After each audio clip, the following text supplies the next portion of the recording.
चलिए आज हम देखते हैं कोशिका। कोशिका क्या होता है, कोशिका का अध्ययन क्या कहलाता है, कोशिका का बायोलॉजिकल नेम क्या होता है, इसका सर्वप्रथम खोज किसने किया था, किस ईस्वी में किया गया था, यानी कोशिका से रिलेटेड जितनी सारी बातें हैं आज हम उसको देखते हैं। तो सबसे पहले हम देखते हैं कोशिका। कोशिका होता क्या है, उसका देखते हैं कि कोशिका होता क्या है। कोशिका जो होता है शरीर की सबसे छोटी इकाई को हम कोशिका कहते हैं। सबसे छोटी इकाई यानी हमारा जो शरीर है उसमें का जितना सूक्ष्म से सूक्ष्म यानी सबसे जो छोटी इकाई है उसी को हम क्या कहते हैं, कोशिका कहते हैं। शरीर की सबसे छोटी इकाई को कोशिका कहते हैं। अब ये जो कोशिका होता है, कोशिका का जो बायोलॉजिकल नेम होता है, बायोलॉजी में जो इसका बायोलॉजिकल नेम होता है उसका क्या नाम होता है, उसका साइटो। यानी कोशिका का बायोलॉजिकल नेम साइटो हो गया, उसको कोशिका का बायोलॉजिकल नेम क्या हो गया, साइटो। और जो इसका अध्ययन कहलाता है यानी कोशिकाओं का अध्ययन जो कहलाता है उसको हम क्या कहते हैं, साइटोलॉजी। यानी ये कोशिका है और ये कोशिका का जो अध्ययन होगा उसको हम क्या कहते हैं, कोशिका का अध्ययन करते हैं, कोशिका के बारे में पढ़ते हैं, वो क्या कहलाता है, साइटोलॉजी। अब हम आते हैं कोशिका की खोज यानी कोशिका का जनक किसको कहते हैं। देखिए कोशिका की जो खोज हुआ था सर्वप्रथम 1665 ईस्वी में रॉबर्ट हुक नामक वैज्ञानिक थे जिन्होंने कोशिका की खोज की थी। और वो जिस कोशिका का खोज किए थे वो कोशिका वो मृत कोशिका थी, यानी मरा हुआ कोशिका था। वो जीवित कोशिका नहीं था, वो मृत कोशिका था यानी मरा हुआ कोशिका। तो सर्वप्रथम किसने खोज किया था, यानी रॉबर्ट हुक ने पहली बार यानी मृत कोशिका को क्या किए थे, देखे थे 1665 ईस्वी में। उसके बाद जीवित कोशिका को एंटोनी वैन लीeuwenhoek ने जीवित कोशिका को देखे थे।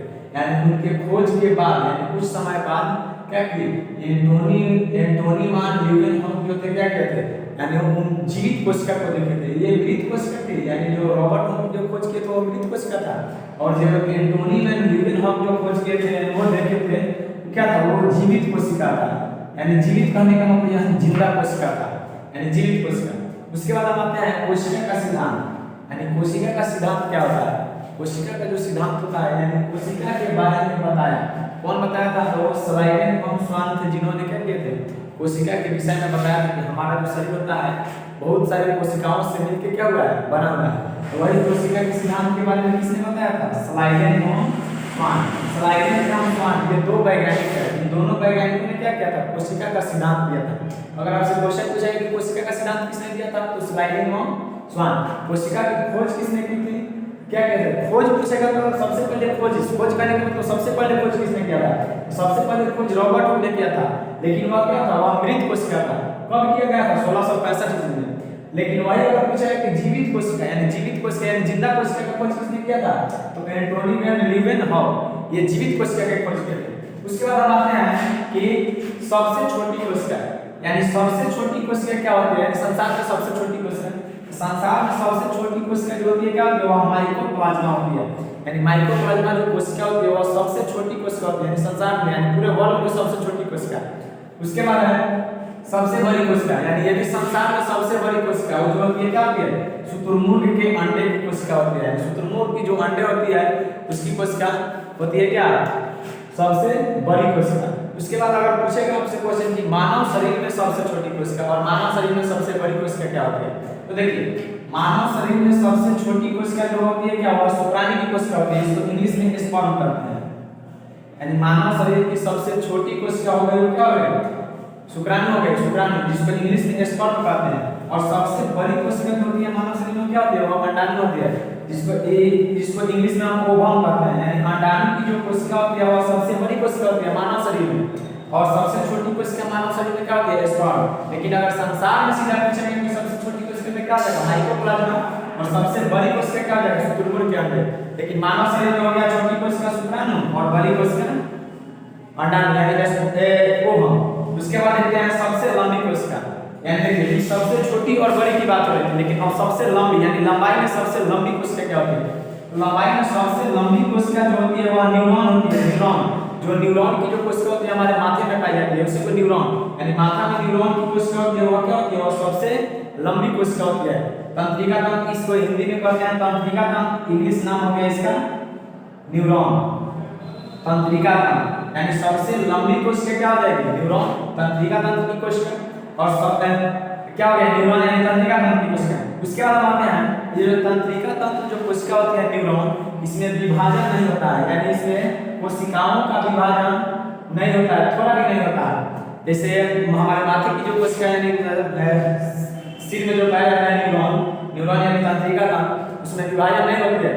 इसलिए हम लोग क्या कहते हैं, पुलिस को देखिएगा तो पुलिस क्या बोलता है, पुलिस बोलता है कि क्या कीजिए अपने माथे में हेलमेट लगा के चलिए, ताकि कोई मान लीजिए दुर्घटना कोई हो गया जिसके वजह से हमारे माथे में चोट नहीं आए, इसलिए क्या कहते हैं कि इसलिए कहते हैं कि माथे में क्या कीजिए अपना हेलमेट लगा लीजिए, ताकि अगर कोई दुर्घटना होता है जिससे हम क्या हो बच सकते हैं। यानी अगर विभाजन होगा तभी हम क्या होगा, हमारी कोशिकाओं का इसमें तंत्रिका तंत्र में क्या होती है विभाजन नहीं हो पाती है।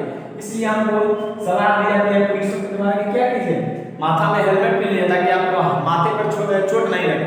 अगर देखिएगा अगर मान लीजिए कहीं हाथ पर चोट लग गया चाहे कट गया तो उसके क्या होता है कुछ दिन बाद देखिएगा वो घाव ठीक हो जाता है, लेकिन अगर माथा में हमें चोट लगता है बहुत गहरा चोट लग जाता है तो क्या होगा वह ठीक नहीं होता है, उसमें कोशिकाओं का विभाजन नहीं होती है। इसलिए क्या होती है ये जो न्यूरॉन की जो कोशिका होती है क्या होती है इसमें कोशिका का विभाजन थोड़ा भी नहीं होता है। लेकिन अगर इसमें से क्वेश्चन अगर पूछेगा कि कौन सी कोशिका जिसमें विभाजन नहीं होती है तो कोशिका हो गया क्या वो जो तंत्रिका तंत्र यानी न्यूरॉन जो होती है क्या होती है उसमें कोशिकाओं का विभाजन नहीं होता है।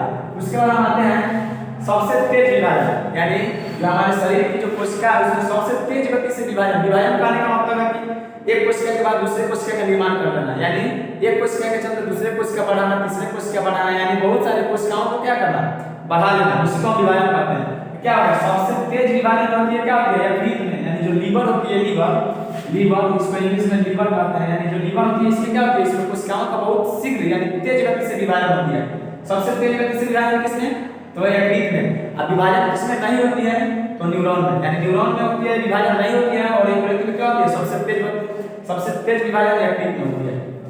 जैसे देखिए कोशिका, और हम यहाँ पे देखते हैं यहाँ पे हम पॉइंट लिखे हैं जिला, उसके बाद राज्य, उसके बाद देश और उसके बाद दुनिया, यानी हम बहुत सारे जिला को मिलाकर के क्या करते हैं राज्य का निर्माण करते हैं, और बहुत सारे राज्य को मिलाकर क्या करते हैं देश का निर्माण करते हैं, और बहुत सारे देश को मिलाकर क्या करते हैं दुनिया का निर्माण करते हैं। सेम जिस तरह इसको हम किए हैं प्रयोग, यानी जिला को मिलाकर राज्य का निर्माण, राज्य को मिलाकर देश का निर्माण, और देश को मिलाकर के क्या दुनिया का निर्माण हुआ है, यानी दुनिया बना है। उसी प्रकार की कोशिका होती है, यानी ये बहुत सारे कोशिकाओं के समूह को क्या कहते हैं ऊतक कहते हैं, यानी बहुत सारे कोशिका मिलकर के किसका निर्माण करते हैं ऊतक का, और बहुत सारे ऊतक मिलकर के किसका निर्माण करते हैं अंग का, यानी अंग तंत्र जो होता है उसका, और बहुत सारे अंग तंत्र मिलकर क्या करते हैं हमारे शरीर का निर्माण करते हैं। तो ये कोशिका के बारे में आप समझ में आएंगे। अब इसमें क्या जो आगे का जो पार्ट होगा आपको अगले वीडियो में बताया जाएगा।